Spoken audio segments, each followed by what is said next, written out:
Chandu the Magician.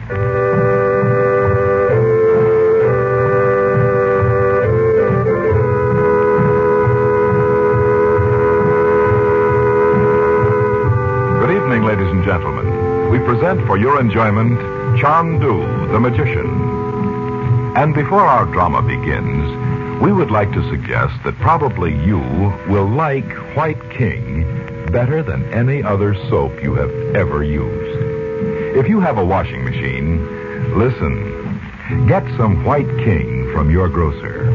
Put some in your washer. Not so much, mind you, as the soap you've been using. Put in your clothes. Put in the water, but not so hot as the water you thought you had to have to get things clean. Then turn on the power, run your wash through, and just see with your own eyes what happens. We try to make this radio drama thrilling, but honestly, what a thrill you'll have when you see clothes washed with this different kind of soap. Save on your soap bill. Save on your gas bill. Save on your clothes bill. You'll say, I love White King granulated soap.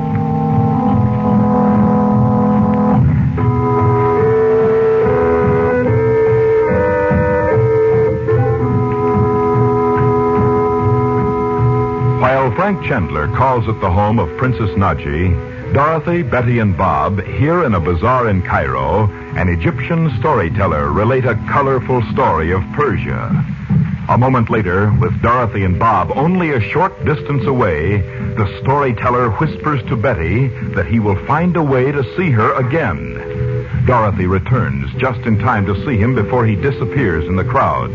She cries out that he is wearing a ring which belonged to her husband, Robert Regent.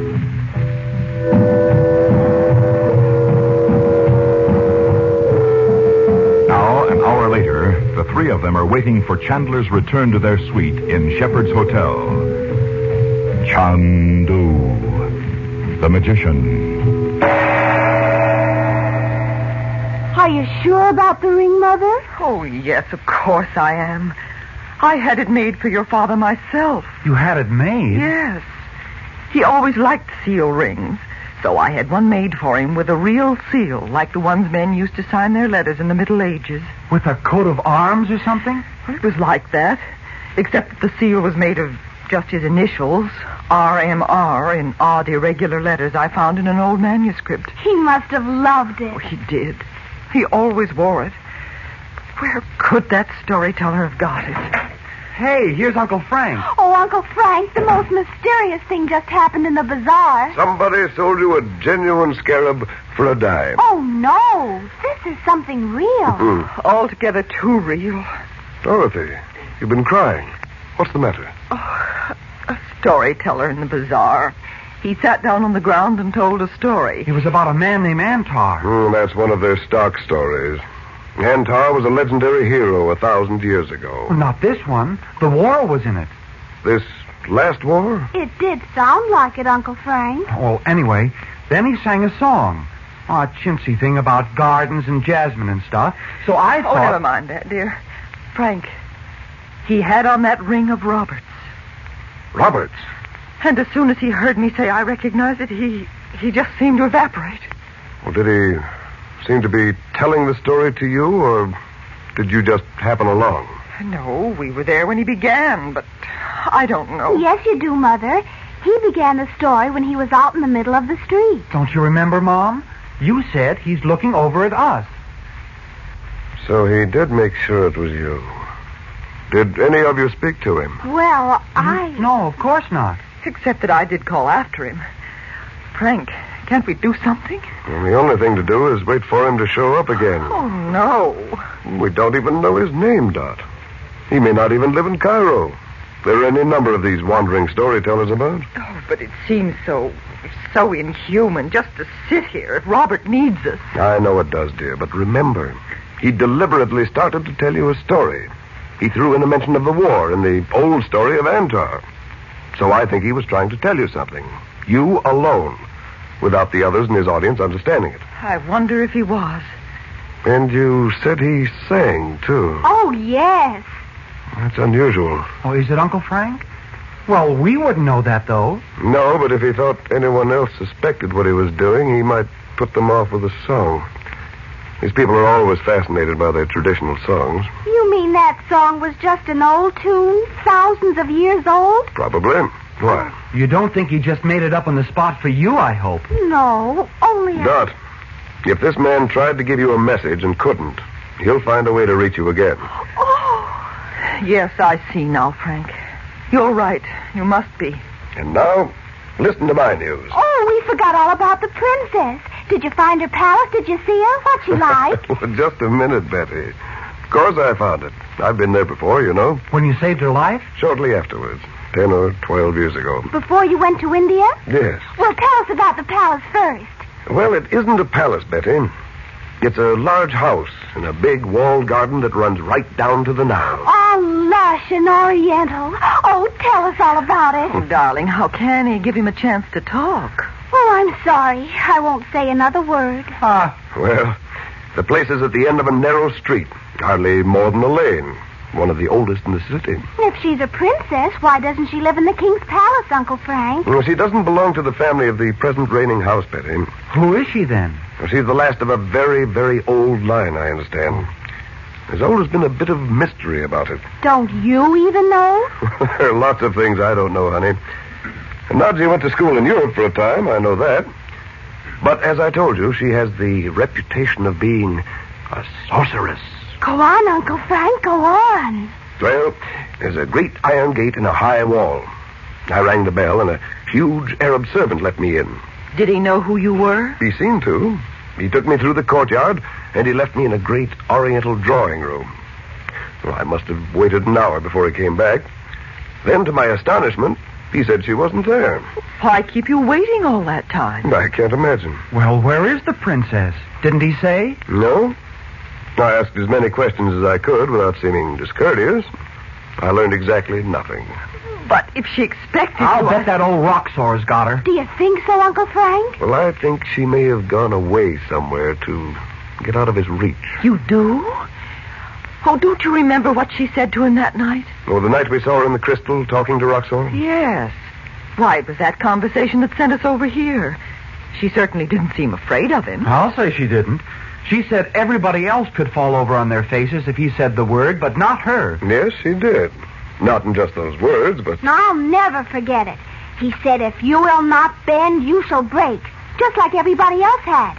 And he said who they were. And after that, Naji said, the American, Robert Regent, he has not broken. And then suddenly the crystal was blank. Oh, that was because you screamed and broke the spell. Oh, Bob, don't remind her of it. Well, we may as well face it, Frank. We're in Cairo, and we've come to the end of everything.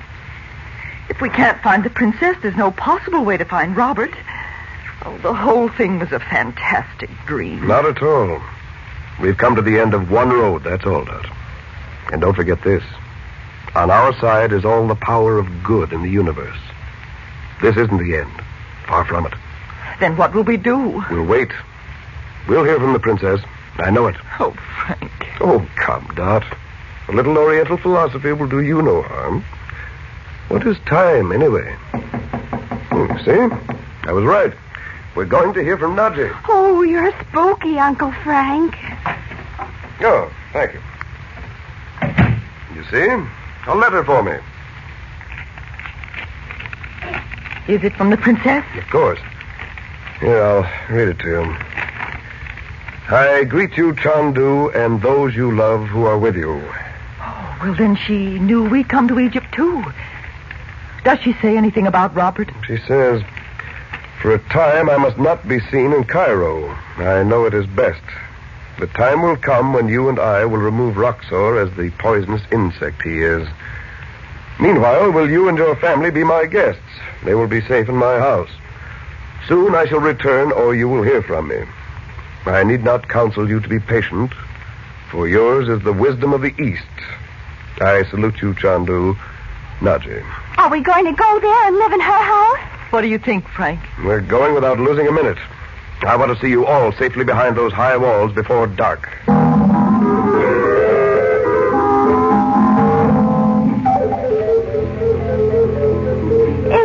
a beautiful room, Mother. The big lamp's like a moon. With a nutmeg grater around it to let the light through. Oh, Bob, you have no soul at all. This time I'll have to agree with you, Betty. Oh, I hope that means dinner. I'm starved. It does. There's Abu in the doorway. Is that his name? He looks fierce, doesn't he? If you will come with me. The princess begs you to make her house your own. What a beautiful table. Rose petals sprinkled all over the cloth. Be good enough to seat yourselves. Effendi, it is well that you have come to this house. You think so, Abu? Why? For many reasons, Effendi. I will order the dinner to be served at once.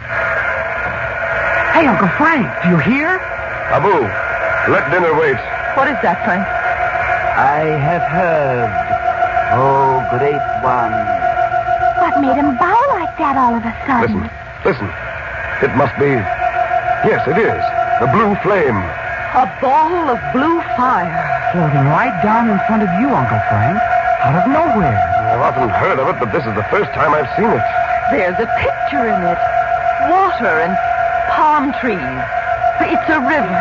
The Nile. This must be a message from Naji. There's a little boat with a pointed sail. Those huts among the trees. Oh, that must be the place. I don't see anybody. The message. Keeper of the flame. What is the message? Chandu, brother of the lotus, I call you. Naji's voice. But I can't see her. I am here, Chandu. See the light on the pathway? Is she really there, Frank? No, not yet. Come to the place you see, Chandu. Follow the pathways to the place you know. What does she mean, Uncle Frank? There's something wrong. I don't see her, and I should. Follow the path, but beware that you do not take the wrong turning. Naji, where are you? Come to this place, Chandu. I await you. What's the matter, Frank? In danger. Death. Beware. Oh, Chandu, I need your help. Naji. Come quickly, Chandu. Death. The picture's gone. And the flame is too. If that was the princess. Of course it was. Did you recognize the place we saw? Very well indeed. Chandu. Listen a minute. Chandu. I don't hear anything. I do. And I'm going to that place tonight.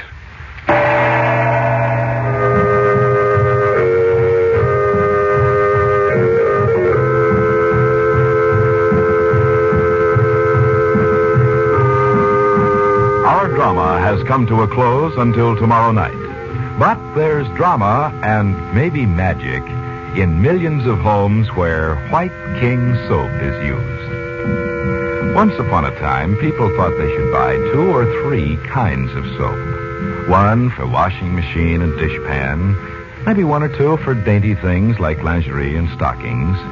But more and more people discovered White King. The one and only one soap you ever need, no matter who you are, where you live, or what you have to wash.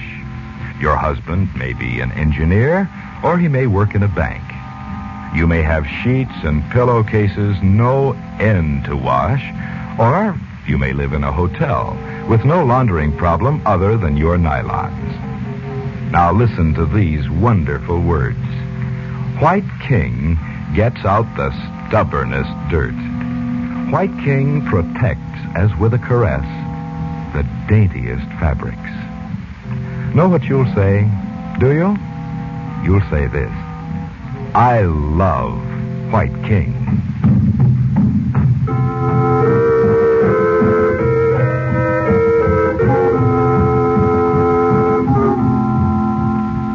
Chandu the Magician is presented for your enjoyment every weekday evening.